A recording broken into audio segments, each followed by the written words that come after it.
ஸ்ரீ கர்க சம்ஹிதை அஸ்வமேத காண்டத்தின் 54ஆம் அத்தியாயம். அனிருத்தனை வாசுதேவனும் மற்றவர்களும் வரவேற்றனர்.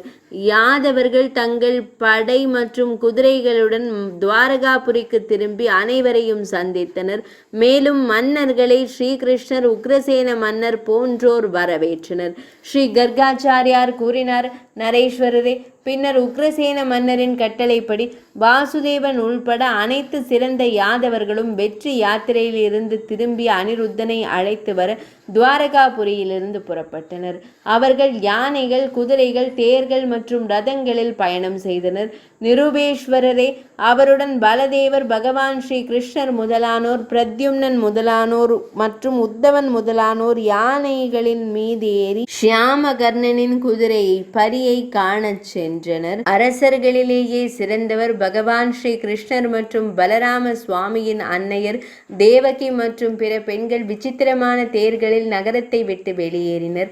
தேவியர் ருக்மிணி மற்றும் சத்யபாமா போன்ற பகவான் ஸ்ரீ கிருஷ்ணரின் நாயகியரும் 16,000 பிற ராணியரும் அனைவரும் தேர்களில் ஏறி அவர்களுடன் சென்றனர். நிருபேஸ்வரரை, யானைகளின் மீது ஏறி எரிமலை குழம்பு, முத்துக்கள் மற்றும் மலர்களை தூவுவதற்காக விரைந்த பல கன்னியர்கள் இருந்தனர். நீர் நிரம்பிய கலசங்களுடன் ஆணி ஹரைணிகள், நீர் சுமந்து செல்லும் பெண்கள் வெளியே வந்தனர். பாக்கியசாலி பிராமண மனைவிகள் தூபம், மலர்கள், அட்சதை மற்றும் உருவக்ரூரம் ஆகியவற்றை ஏந்தி சென்றனர். எல்லா விதமான ஆபரணங்களாலும் அலங்கரிக்கப்பட்ட அழகிய வாரங்க பெண்கள் பகவான் ஸ்ரீஹரியின் நற்பண்புகளை பாடிக்கொண்டு நடனமாடச் சென்றனர். யாதவர்கள் அனைவரும் சங்கு, மேளம் மற்றும் வேத மந்திரங்களின் முழக்கத்துடன் ஒரு யானை அரசனை வழிநடத்தி கர்காச்சாரியார் மற்றும் பிற முனிவர்களுடன் தங்கள் நகரத்தின் அழகை காணச் சென்றனர். துவாரகாபுரி கொடிகளாலும் பதாகைகளாலும் அலங்கரிக்கப்பட்டிருந்தது. அதன் தெருக்களில் நறுமண நீர் தெளிக்கப்பட்டிருந்தது. நகரத்தின் ஒவ்வொரு கட்டிடமும் வாழை தூண்களாலும் பந்தனாக்களாலும் அலங்கரிக்கப்பட்டிருந்தது. துவாரகாபுரி ரத்தினங்கள் பதிக்கப்பட்ட விளக்குகளாலும் பல்வேறு மெழுகுவர்த்திகளாலும் ஒளிரூட்டப்பட்டிருந்தது. அங்கே தெய்வீக பெண்களும் தெய்வீக ஆண்களும் பொன்மஞ்சள் நிற ஆடைகளை அணிந்து நகரத்தை அலங்கரித்தனர். பலவைகளின் கீச்சொலிகளிலிருந்தும் சிட்ரஸ் பழங்களின் வாசனைகளிலிருந்தும் பகவான் ஸ்ரீ கிருஷ்ணரின் அந்த நகரம் தேவேந்திரனின் நகரமான அமராவதியை போல இருந்தது. இவ்வாறு நகரத்தின் அழகை கண்டுகளித்த யாதவன் அனிருத்தனின் குதிரை படையால் சூழப்பட்டு ஷியாமகர்ணன் அமர்ந்திருந்த இடத்தை விரைவாக அடைந்தான். அந்த ஆசான்கள் வந்ததை கண்ட அனிருத்தன் தன் தேரிலிருந்து இறங்கி யாக குதிரையை வழிநடத்தியபடி மற்ற அரசர்களுடன் நடக்கத் தொடங்கினான். முதலில் அவன் யதுவம்சத்தின் ஆசானான கர்க முனியை வணங்கினான்.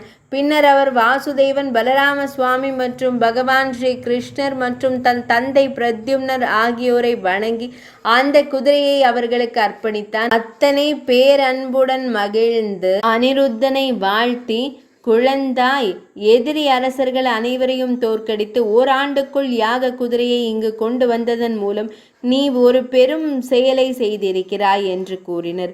அவர்களிடமிருந்து இந்த வார்த்தைகளை செவிமடுத்த அனிருத்தன், என்னை கண்டு விப்ரவர, உமது அருளால்தான் இந்த குதிரை எல்லா வழிகளிலும் எல்லா போர்களிலும் எதிரிகளால் பிடிக்கப்பட்ட பின்னரும் பல எதிரிகளிடமிருந்து மீட்கப்பட்டது. குருவின் அருளால் தான் ஒருவன் மகிழ்ச்சியாகிறான். எனவே ஒருவன் தன் சக்திக்கு ஏற்ப விதிக்கப்பட்ட முறையில் குருதேவரை வழிபட வேண்டும் என்றான்.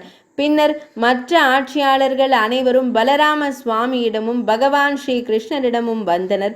மக்கள் அனைவரும் மகிழ்ச்சியுடனும் அன்புடனும் ஒன்றன் பின் ஒன்றாக அவர்களின் பாதங்களில் வணங்கினர்.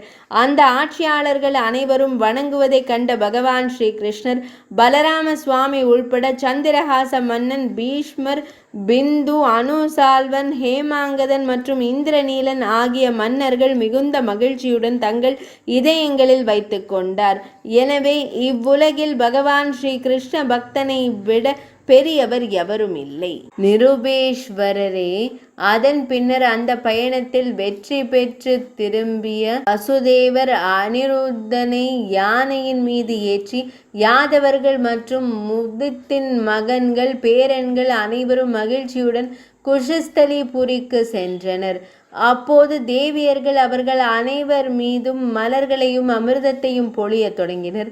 யானைகளின் மீது அமர்ந்திருந்த கன்னியர்கள் மலர்களையும் முத்துக்களையும் பொழிந்தனர். நடனம், இசைக்கருவிகள், பாடல்கள் மற்றும் வீதிகளில் தெளிக்கப்பட்டிருந்த வேத மந்திரோங்க கோஷம் ஆகியவற்றால் அலங்கரிக்கப்பட்ட அவர்கள் அனைவரும் துவாரகாபுரியின் அழகை ரசித்து கண்டபடியே பிண்டாராக கஷேத்திரத்திற்கு சென்றனர். யாதவர்களின் அந்த அரிய பெருமையை கண்டு அனைத்து மன்னர்களும் ஆச்சரியமடைந்து தங்கள் சொந்த பெருமையை விமர்சிக்க தொடங்கினர். நெய்யின் நறுமணம் நிறைந்த புகையால் நிரம்பியிருந்த யாக தீயையும் பிராமணர்களின் மந்திர உச்சரிப்புகளையும் அவர் கண்டார். பின்னர் எதுகுலத்தின் வழி தோன்றலான அரசர் உக்ரசேனர் அசிபத்ர விரதத்தை கடைபிடிப்பதை அவர் கண்டார். அவர் தேவேந்திரனை போல ஒளிமிக்கவராகவும் தன்னடக்கம் உள்ளவராகவும் வலிமையானவராகவும் தேவர்களின் அரசனை போல பிரகாசிப்பவராகவும் இருந்தார். ஒரு மெத்தையின் மீது அமர்ந்திருந்த அவர் மிகவும் அழகாக தோற்றமளித்தார். விதிகளை கடைபிடிப்பதற்காக அவர் தனது ஆபரணங்களை களைந்திருந்தார். அவர் தன் கரத்தினில் ஒரு மானின் கொம்பை வைத்திருந்தார். மேலும் மெத்தையின் மீது விரிக்கப்பட்டிருந்த ஒரு மான் தோலின் மீது தனது அரசியுடன் அமர்ந்திருந்தார்.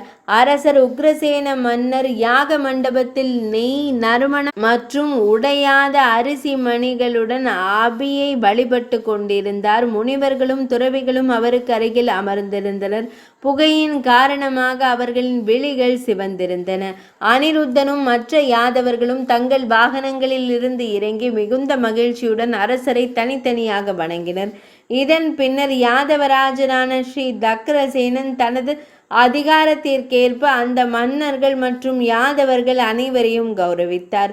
அதன் பின்னர் அனிருத்தன் விரைவாக வணக்கங்களை செலுத்தி கை கூப்பி ஜம்பு தீபத்தின் அதிபதியான மாபெரும் மன்னன் உக்ரசேனரிடம் அனைவரும் கேட்கும்படி உரையாடினான். அனிருத்தன் கூறினான், அரசரே, இவற்றை நோக்கி காணலாம். இந்திரநீலரே, அரசர்களிலேயே சிறந்தவரான இந்த அரசர்கள் மிகுந்த அன்புடன் உனது பாதங்களில் பணிந்தனர். நீ அவர்களை தேவர்களைப் போல உயர்த்துகிறாய். ஹேமாங்கதன், அனுசால்பன், பிந்து, ஸ்ரீ சந்திரஹாசன் மற்றும் இந்த தேவபிரதனான பீஷ்மர் ஆகியோரும் தம்மிடம் வந்துள்ளனர். தாம் இவர்களை காண்பாய். ஜாம்பவதி நந்தனான சாம்பன், இவர்கள் என் பாதுகாவலர்கள், இவர்களை காண்பாய். ஸ்ரீ ருத்ரதேவன் அவர்களையும் என்னையும் கொன்றார். ஆனால் பகவான் ஸ்ரீ கிருஷ்ணர் எங்களுக்கு உயிர் கொடுத்தார். அதுபோலவே ருத்ரமூர்த்தியால் கொல்லப்பட்டு பகவான் ஸ்ரீ கிருஷ்ணரின் அருளால் மீண்டும் உயிர் பெற்ற இந்த சுனந்த நந்தனர்களையும் பகவான் ஸ்ரீ கிருஷ்ணரின் அருளால் இங்கு திரும்பி வந்துள்ள மற்ற யாதவர்களையும் காண்பாய். பத்திரமாக திரும்பி வந்துள்ள இந்த யாக குதிரையையும் போருக்காக நீ எனக்கு கொடுத்த வாளையும் பெற்றுக்கொள். உனக்கு என் வணக்கம். அனிருத்தனின் இந்த வார்த்தைகளை செவிமடுத்த யாதவ அரசர் உக்ரசேனர் மிகவும் மகிழ்ந்தார். அவர்களை புகழ்ந்து மற்ற அரசர்களையும் அவர்கள் தகுதிக்கேற்ப ஆசீர்வதித்தார். பின்னர் எல்லா மன்னர்களையும் வணங்கிய பின்னர் அவர் தேவபிரதனான பீஷ்மரிடம், பீஷ்மரே, இங்கு வாருங்கள், என்னை மனதார சந்தியுங்கள் என்றார். இவ்வாறு கூறியதும் எதுவம்சத்தின் திலகரான உக்ரசேன மன்னர் எழுந்து அவரை இறுக்கமாக அணைத்து கொண்டார். இதன் பின்னர் பரிகளாலும் மரியாதைகளாலும் கௌரவிக்கப்பட்ட மன்னரும் யாதவர்களும் துவாரகையில் உள்ள பல்வேறு இல்லங்களில் மிகுந்த மகிழ்ச்சியுடன் வாழத் தொடங்கினர். நரேஸ்வரரே, பின்னர் அனிருத்தன் சாம்பன் மற்றும் பிறருடன் வருவதை கண்டதும் தேவகி, ரோஹிணி, ருக்மிணி மற்றும் ருக்மாவதி போன்ற பக்திமிக்க பெண்கள் அவரை தங்கள் இதயங்களில் இணைத்து கொண்டு பெருமகிழ்ச்சி அடைந்தனர். அரசனே, சுரூபன், ரோச்சனன் மற்றும் உஷாவும் மிகவும் மகிழ்ச்சி அடைந்தனர். சாம்பனின் புகழை கேட்ட துரியோதனின் மகள் லக்ஷ்மணை தனது விழிகளிலிருந்து ஆனந்த விழிநீர் சிந்தி பெருமகிழ்ச்சி அடைய தொடங்கினாள். மன்னர்களிலேயே சிறந்தவர் அனிருத்தன் தன் படையுடன் திரும்பிய போது துவாரகையில் உள்ள ஒவ்வொரு இல்லமும் மங்களகரமான விழாவை கொண்டாடத் தொடங்கியது. இது ஸ்ரீ கர்க சம்ஹிதையின் அஸ்வமேத காண்டத்தில் உள்ள யாகம் தொடர்பாக துவாரகையில் குதிரையின் வருகை என்ற தலைப்பு கொண்ட 54ஆம் அத்தியாயம் இனிதே நிறைவடைந்தது.